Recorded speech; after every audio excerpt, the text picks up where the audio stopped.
Welcome to the stream. Today we are thrilled to have Rachel Alexander, an intrepid reporter, one of the people who's been leading the charge on election fraud and lawfare. She she works at the Arizona Sun-Times, where she is a dogged investigative journalist. Um, we wanted to talk to her about, first of all, what do you make of the fact that they didn't did they try to steal the presidential election? Did they not try?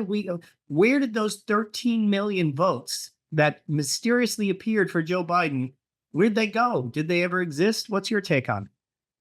So first of all, on the vastly different numbers from 2020 versus 2024, somebody who posted earlier that we don't have the final numbers yet for 2024, so we can't say for sure yet that there really is, this 11 to 13 million votes that evaporated. But I have that tweet bookmarked because so far it looks like there really were manufactured votes. I don't think they're going to reach that 81 million, that they did back then. So that's that. And then regarding the cheating, so I've been asking people too, because I was convinced that Trump was going to lose based on all the cheating. They've mastered it. The courts are on their side. But The corrupt machines are all still in place. exactly. But I started noticing some chinks in the armor earlier this year, especially the last couple of weeks before the election. And those chinks were the courts were finally turning on election fraud and actually analyzing some of it and accepting cases and making decisions. One of the key decisions started with the Arizona Supreme Court back in May, where they ruled that uh, election attorneys cannot be disciplined for bringing election challenges. Imagine that. Exactly. And then we saw some really unprecedented court decisions right before the election. I think the most notable one is the Supreme Court accepting that Virginia case where they were trying to scrub illegal immigrants off the voter rolls right before the election. And there's something called the Purcell principle, which stands for courts should not get involved in making these key decisions right before elections. And so that's how the courts have always ducked it. But the Supreme Court still jumped in. It was like 5 days before the election and made that ruling. That shocked even leftist attorneys.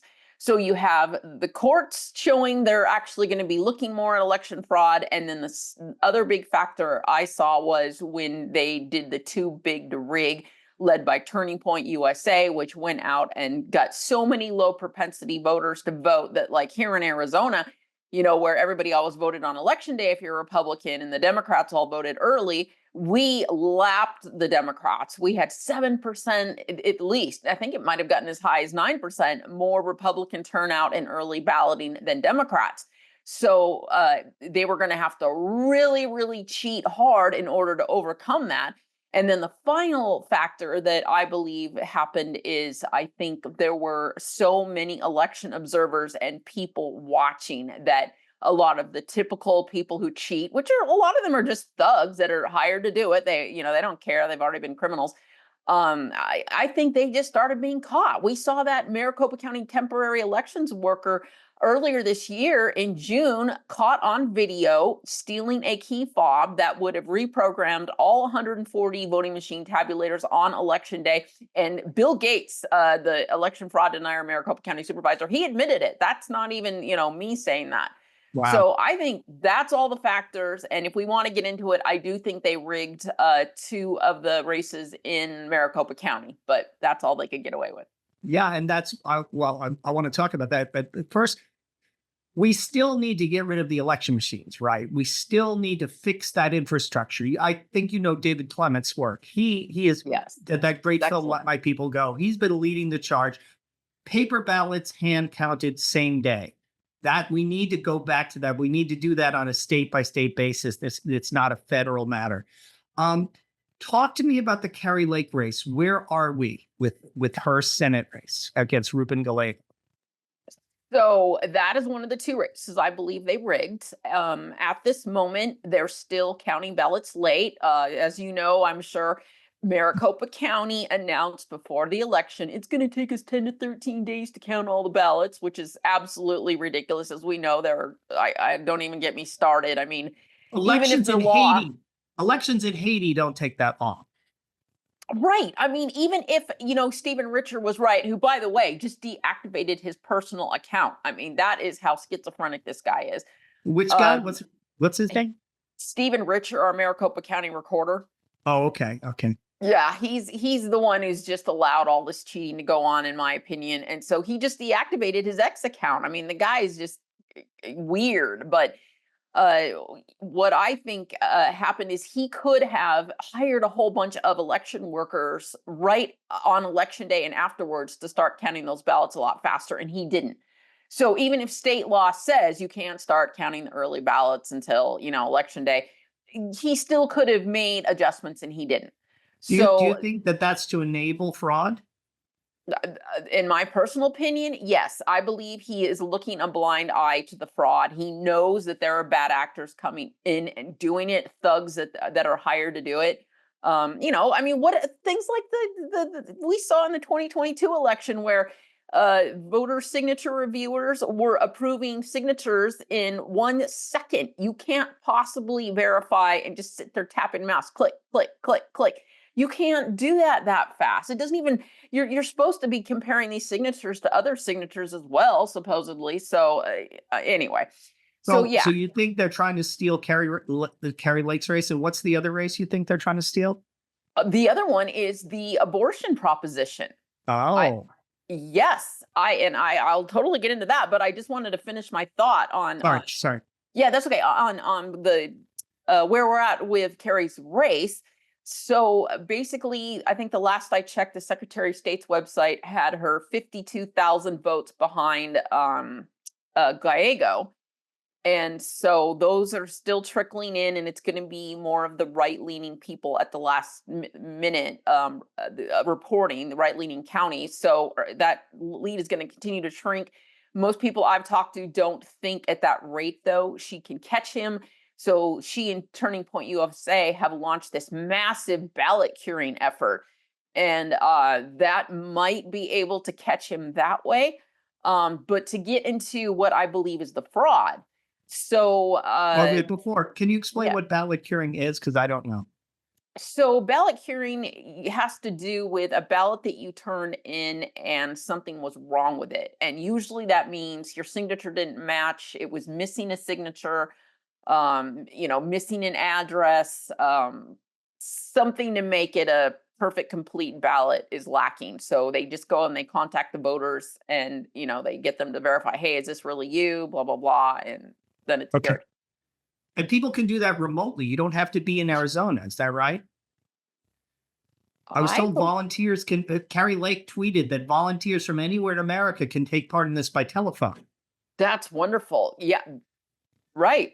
If you want to find out more, go to TPUSA's website, and they have information on how you can be a part of trying to stop the steal in Maricopa County. Right.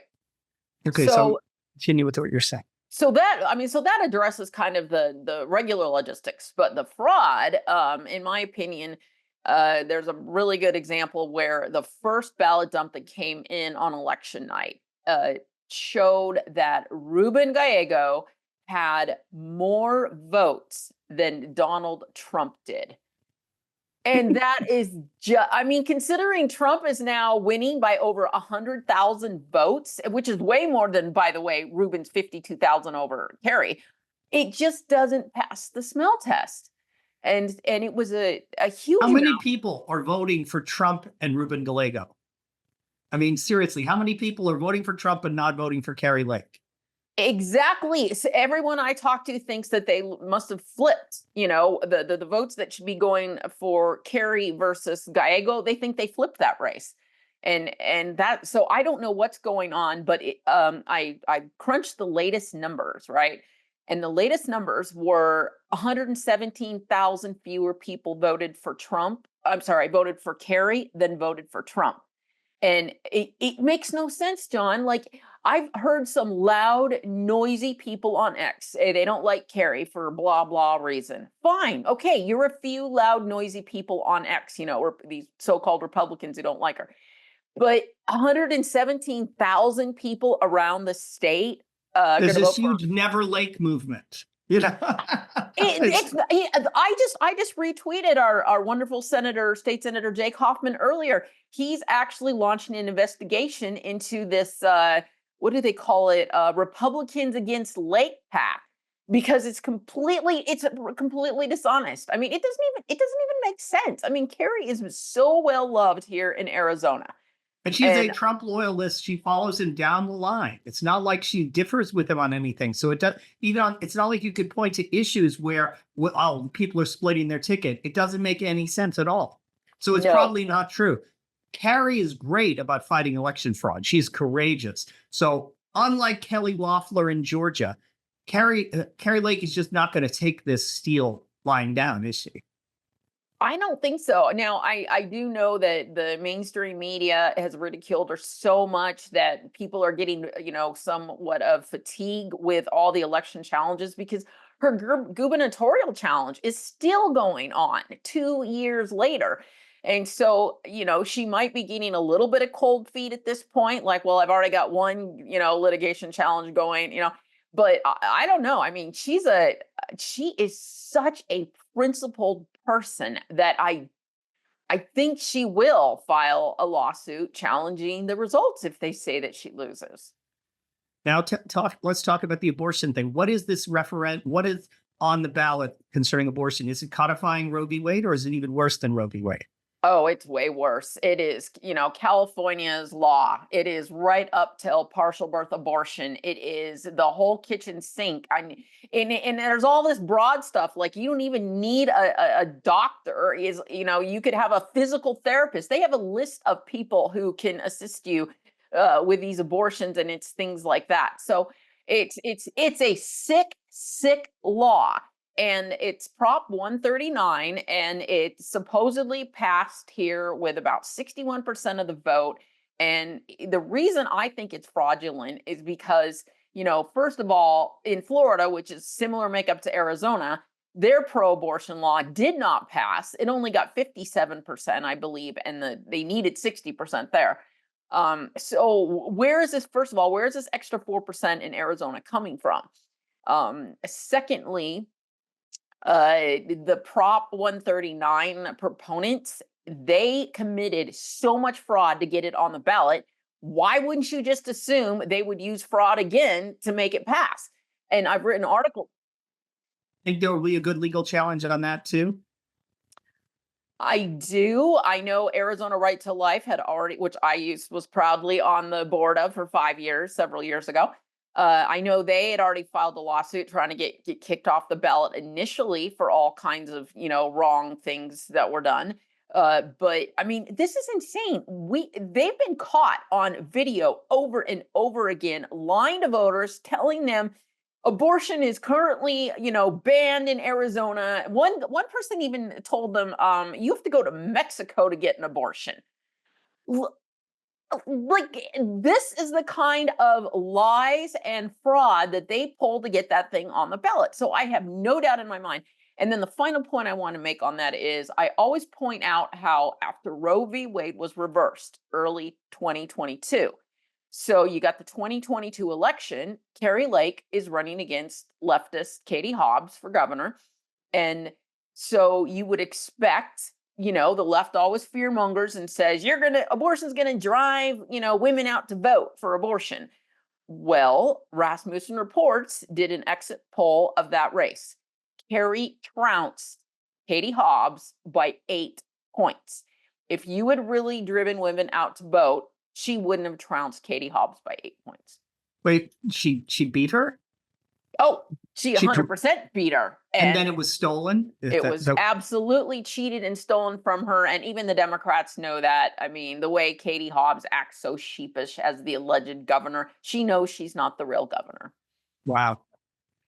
So, speaking more broadly, what are your hopes and fears for President Trump and the decisions he's going to make in the next few days? Some people are trying to push Mike Pompeo as Secretary of Defense. Mike Pompeo, who supported Trump being imprisoned over that classified documents nonsense. He went on television saying it looked like Trump was guilty and should probably face jail time. If Trump appoints people like that, we're going to have another 2016 to 2020 of a constant deep state coup with President Trump floating on like a rubber duck on top of a tsunami of people who hate him. Do you think Trump's going to make the same mistakes again and trust the rhinos? He can't. He has to have learned since then. And thank God for people like Donald Trump Jr., Yeah, who we know he's the one I heard who had him pick JD Vance for vice president. yeah, good He choice. knows the stalwarts who are going to stick by him. So I can't believe Trump would be that stupid to hire back Pompeo. But all the ways things go on behind the scenes. I mean, he's got the deep state threatening him. You better hire our deep staters, or we're going to do this and this. So I Well, they're pray going to for do it, that. but he needs to know is they're going to do it anyway. There's nothing he can do to placate these people. But if he puts blood in the water, like when he didn't prosecute Hillary Clinton, which he promised to, and when he fired Mike Flynn, that told them they could do anything. And I think really his first term effectively ended when he fired Mike Flynn at Mike Pence's behest.